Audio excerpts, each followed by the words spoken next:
What's up everyone? Welcome to the video. Today we're going to take a look at how to install this replacement remote key fob case on the key fob for a Toyota Tacoma. So we have our original key fob here, and then this is our replacement case. I'll put a link in the description box of this video to where you can find this replacement case if you're in need. The first thing I'm going to do is take our original key fob apart and remove the electronics inside of it. To do that, I'm first going to press this button on the side of the key fob that my thumb's on, and the emergency key will pull out like that. Now I'm going to hold the key fob with the buttons facing down, and if we take a look at the bottom of it, there's this little notch right here that I'm touching with the end of the key, and if you notice this key has a little bit of a lip on it. What I'm going to do is take my key and push it in that notch, make sure it's all the way pushed in, then I'm just going to twist the key like I'm opening a lock. As I do that, you can see it starts to pop the case open. So go ahead and pull the back off. We can set that to the side. Then I'm going to pull the circuit board out. Then what I'm going to do is just tip this over and kind of push on the buttons like this.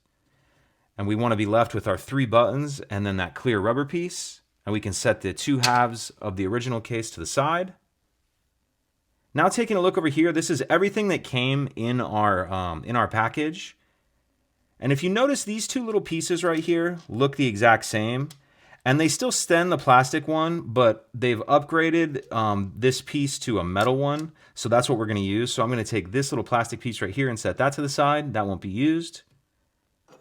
Then I'm going to grab the front half of the replacement case, the one with the buttons.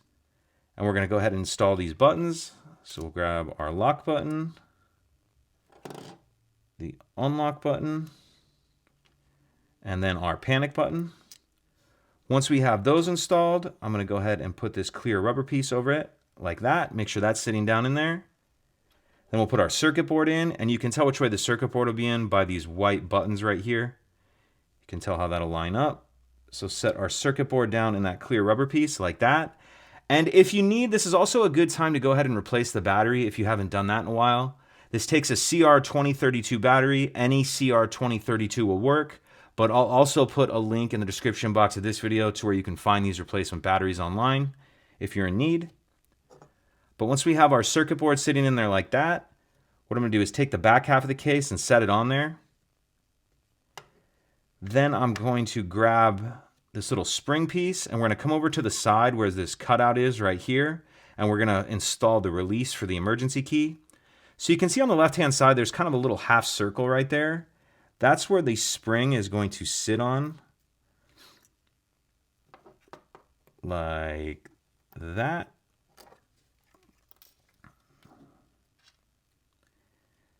So I'm going to just set the spring on there like that. And you want to leave a little bit of a gap. You don't want that completely tight. Then we'll grab our release button. And again, we're using the metal one. And if you notice on this, you can see where that little circular part is. That's where the other side of the spring is going to push on. So I'll grab this, and I'm going to make sure that circle side is pushing on the spring. Then I'm just going to push that down. And then as I have it down, just pinch the case shut like that, and that'll hold that button in place.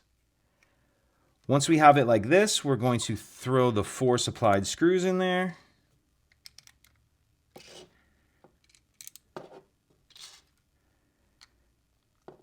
And then we're going to tighten them down with the Allen wrench they included. And I'm not going to tighten these completely. I'm just going to screw them down until they just start to feel tight and then stop. We don't want to go all the way down yet. So get those just barely snug. Better to have them a little too loose than a little too snug at this point. Then once we have those on there, but they're not tightened yet, I'm going to go ahead and throw my emergency key in. Once the emergency key's in, there's a little bit of a play in this case. You can see like there's just a slight overlap here and then a little space.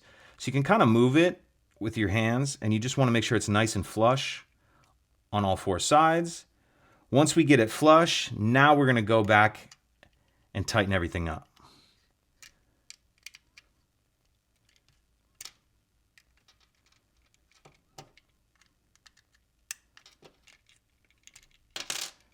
And that's it. If you have any questions, please let me know. If you could take a second to like and subscribe, it helps us out, and I'd appreciate it. Thank you.